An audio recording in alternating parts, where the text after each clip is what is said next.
Hello friends, this is Sanjana और आज मैं आपको स्विच केस के बारे में बताऊंगी। स्विच केस एग्जैक्टली क्या है। यूजुअली आप देखते हो कि आपको मल्टीपल ऑप्शंस, आप कोई ऐप चलाओगे लाइक कंसिडर इट कैलकुलेटर।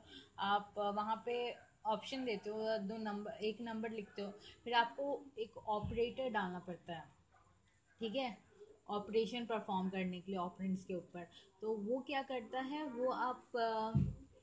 वो आपको ऑप्शन रहेगा, ये मतलब like plus minus and subtract sorry plus minus आपका, और क्या बोलते हैं, multiplication, division and all that.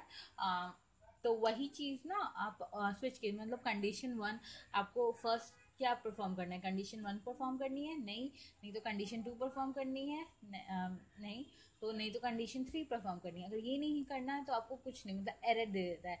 Like अब देखो कैलकुलेटर में जब आप करोगे तो एक एरर आ जाता है कि नहीं ये तो पॉसिबल ही नहीं है, तो आप उसे चेंज कर देते हो, ठीक है। तो हम पहले इसका सिंटैक्स देख लेते हैं एग्जैक्टली ये स्विच केस है क्या, ठीक है। देखिए हम स्विच यहाँ पे कैरेक्टर लेते हैं, यहाँ पे कैरेक्टर नहीं, आई गेस यहाँ पे कोई आप जो यूज़र देगा वो हम कैरेक्टर ही कंसिडर करेंगे। वहाँ पे मिला के देखते हैं कि CH पे आपका कौन सा वैल्यू फर्स्ट वैल्यू से मिल रहा है, या सेकेंड वैल्यू से मिल रहा है, या थर्ड वैल्यू से मिल रहा है, फोर्थ वैल्यू से मिल रहा है। और फिर जितने नंबर में वैल्यू आपको चाहिए उतना हम इसको लिख सकते हैं, कोई प्रॉब्लम नहीं है। और जैसे ही वो आएगा, अगर वो फर्स्ट केस में मिल जाता है तो यहाँ पे कोड यहाँ पे लिखा जाएगा, code to executed like for loop. यहाँ पे आप पूरा लूप भी लगा सकते हो, यहाँ पे आप पूरा स्ट्रिंग फंक्शन लगा सकते हो, यहाँ पे आप कुछ भी कर सकते हो, ओके। यहाँ पे इनफैक्ट आप कंस्ट्रक्टर, आप एरे, ये सब जब आगे पढ़ोगे तो वो वाला पार्ट भी आप लगा सकते हो, ठीक है, वो कोई इशू नहीं है। फिर ब्रेक, आप ब्रेक क्या करेगा, ये आपको वहीं पे संग संग लूप को बाहर निकल, मतलब लूप या फिर आपका जो केस है उसे बाहर निकाल देगा, एग्जीक्यूट कर देगा। एग्जीक्यूट करने के बाद आपका बाकी फंक्शन जो केस टू या फिर value two, value three, value four, जो भी कुछ आएगा वो सब कुछ नहीं कंसिडर करेगा, उसे काट देगा, मतलब वहाँ की तरफ जाएगा ही नहीं, वो डायरेक्ट नीचे आ जाएगा। और अगर नीचे आने का सवाल ही नहीं है, क्योंकि वो बस एक ही को फंक्शन परफॉर्म करेगा, वो नीचे यहाँ पे कहीं भी नहीं जाएगा। वो अगर पर आपको क्या फर्स्ट केस में नहीं मिला तो ऑब्वियसली वो सेकंड केस में जाएगा, ओके। पर अगर सेकंड केस के बाद थर्ड में गया, फोर्थ में गया, उसे कहीं वो ऑप्शन मिल ही नहीं रहा, ठीक है, तो वो डिफ़ॉल्ट जो रहता है मेरा, वो कोड एग्जीक्यूट नहीं होगा, क्योंकि ये आप प्रिंट कर सकते हो यहाँ पे system dot out dot print लिख के कि यहाँ पे कोई चीज़ जब नहीं मिली तब वो डिफ़ॉल्ट की तरफ जाता है कि वहाँ पे सॉरी रॉन्ग चॉइस या फिर कुछ ऐसे लिख देगा, ठीक है। एक छोटा सा एग्जाम्पल देख लेते हैं। लाइक देखिए यहाँ पे कैरेक्टर भी लिख सकते हैं, यहाँ पे इंटीजर भी लिख सकते हैं, कुछ भी लिख सकते हैं, आपका जो मन है आपको जो मिला के देखना है, ठीक है। देखिए यहाँ पे पहले ये नॉर्मल प्रोग्राम है, यहाँ पे मैंने इनपुट स्ट्रीम रीडर कुछ नहीं लिया, बस आपको दिखाने के लिए एक छोटा सा एग्जाम्पल लिया है।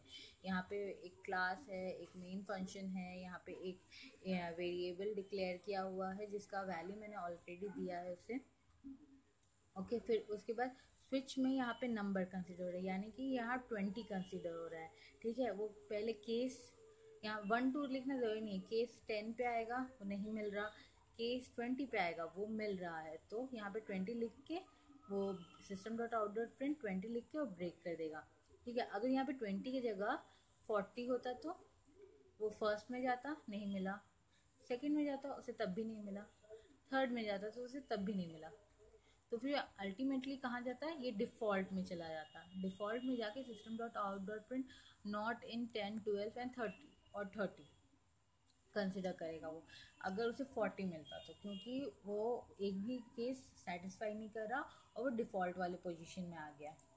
तो हम नॉर्मल एक कैलसी बना के, यानी कैलकुलेटर बना के देखेंगे। हम यहाँ पे स्कैनर क्लास का यूज़ किया है कि हाँ छोटा रहेगा program, usually input stream reader लिखने में थोड़ा ज़्यादा मेहनत लगता है और बड़ा हो जाता है। स्कैनर क्लासेस मोस्टली कॉलेज वगैरह में अलाउ है, बट स्कूल्स में टीचर्स ISC ये सब में अलाउ नहीं करती हैं कि नहीं स्कैनर क्लासेस मत लिखो, क्योंकि बोर्ड में माइट भी इशू हो जाए। तो ये आप अपनी टीचर से कंफर्म कर लीजिएगा कि आपको स्कैनर क्लासेस यूज़ करना है कि आपको इनपुट स्ट्रीम रीडर यूज़ करना है, ओके। तो यहाँ पे लाइक ऊपर क्लास की तरह लिखे हैं, और यहाँ पे आपका एक मेन फंक्शन है, ठीक है। आप उसके बाद स्कैनर क्लास लिए हो, फिर उसके बाद system dot out dot print L N you have the following choice. Okay, हम यूज़र को चॉइस दे देंगे यहाँ पे, ठीक है।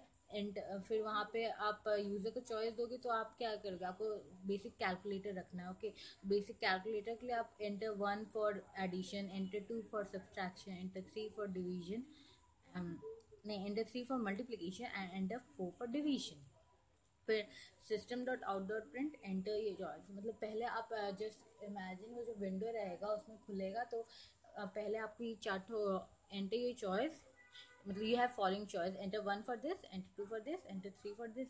आपको लाइक ऑप्शन रहता है ना, इफ़ यू आप विंडो में पॉपअप होता है आपका, लाइक अब कुछ भी प्रॉब्लम हो या फिर आप कुछ इंस्टॉल कर रहे हो तो यूज़ और इंस्टॉलर पे जा रहा है तो वो ऑप्शन शो करता है, बॉक्स पॉपअप होता है तो वो क्या दिखाता है, वो बोलता है अगर आप सेटिस्फाई हो तो आप येस करो या फिर आप कैंसिल करो। अगर आपको ये इंस्टॉल करना है तो येस करो, नहीं तो आप कैंसिल करो। ये रीस्टार्ट ऑप्शन के लिए भी रहता है, वही चीज़ हम यहाँ पे ऑप्शन थ्रो कर रहे हैं। अब उसके बाद लास्ट में दिखाएगा enter your choice. Enter your choice में यहाँ पे यूज़र से चॉइस लेगा, लाइक वो कुछ भी एंटर करे 1 2 3 4। फिर system dot out dot print enter the first number, क्योंकि हमें यूजुअली जब हम कैलकुलेशन कर रहे हैं तो हमें 2 नंबर्स चाहिए होंगे मिनिमम उसका परफॉर्म करने के लिए वो ऑपरेशन। ओके, तो यहाँ पे फर्स्ट नंबर आ गया और यहाँ पे दूसरी बार यूज़र को देगा तो वहाँ पे enter the second number. Okay, फिर उसके बाद डबल रिजल्ट हम रख लेंगे डबल में, तो फिर वो आएगा, वो मेरा वैल्यू जो आउटपुट स्टोर होगा, क्योंकि ज़रूरी नहीं होता कि वो आपका 0 पॉइंट भी कुछ दे सकता है वैल्यू डबल में, इसलिए कि वो बेटर होता है। अगर वो कुछ नहीं रहेगा तो 0.00 रहेगा, ठीक है। अब स्विच आई, यहाँ पे आई का जो वैल्यू है ये जो यूज़र दिया है वो आ जाएगा। अब केस 1 से अगर मैच हुआ तो ये एडिशन करेगा और ब्रेक हो जाएगा। केस 2 से मैच हुआ तब ये सब्सट्रैक्शन करेगा और ब्रेक हो जाएगा। यूजुअल वैल्यू नेगेटिव भी रह सकती है, तो ए बड़ा है बी से तो कोई ज़रूरी नहीं है कि गलत है, ठीक है। अब केस 3 से हुआ तब ये मल्टीप्लाई करेगा और ब्रेक होगा। केस 4 में अगर बी मेरा 0 है, ठीक है, तो डिटर्म उसके बाद वो ऑटोमेटिकली 0 हो जाएगा। ऑब्वियसली किसी चीज़ से आप 0 को भी डिवाइड करोगे तब वो 0 हो जाएगा और वो ब्रेक हो जाएगा। डिवीजन नॉट पॉसिबल आपको शो कर देगा। पर अगर नहीं है तो ए बाई बी आपको डिवाइड करके आपका क्योंकि आपका ये वैल्यू मैंने आपको बोला कि रिजल्ट जो है वो आपका डबल में आ सकता है, ठीक है। यहाँ पे रिजल्ट का जो वैल्यू है ये यूजुअली नहीं, 2 इंटीजर नंबर अगर आप डिवाइड कर रहे हो तो फिर वो आपको डबल में दे सकता है, फ्लोट में दे सकता है। बेटर रहता है आप डबल में लो, तो अगर आपको नहीं रहेगा तो 0.00 शो करेगा, फिर वो कोई वैल्यू नहीं रहता। पर अगर वो रहता है तब आपकी वैल्यू मिसिंग हो जाएगी, थोड़ा डेटा मिसिंग हो जाएगा। तो it's better to take the result variable in double data type. Okay, तो यहाँ पे अगर इसमें से कुछ नहीं रहता तो वो डिफ़ॉल्ट में जाता। डिफ़ॉल्ट में जाके वो क्या शो करता, you have enter the wrong choice, और उसके बाद निकल आता, ठीक है। और यहाँ पे मैंने कहीं भी रिजल्ट प्रिंट नहीं किया है, ठीक है। अगर वो डिफ़ॉल्ट में भी नहीं जाता तो वो फाइनल रिजल्ट यहाँ प्रिंट होता और वो प्रोग्राम से एग्जीक्यूट कर देता। यहाँ पे पब्लिक स्टैटिक क्लोज, यहाँ पे आपका मेन फंक्शन मतलब पब्लिक स्टैटिक वॉइड मेन, और यहाँ पे आपका क्लास पूरा क्लोज। ओके, पूरा प्रोग्राम एंड हो गया यहाँ पे, टोटल एंड। ओके, और आपका ये एग्जीक्यूट हो गया, यूजर भी सेटिस्फाई, आप भी satisfy. Okay, thank you, happy learning and happy coding.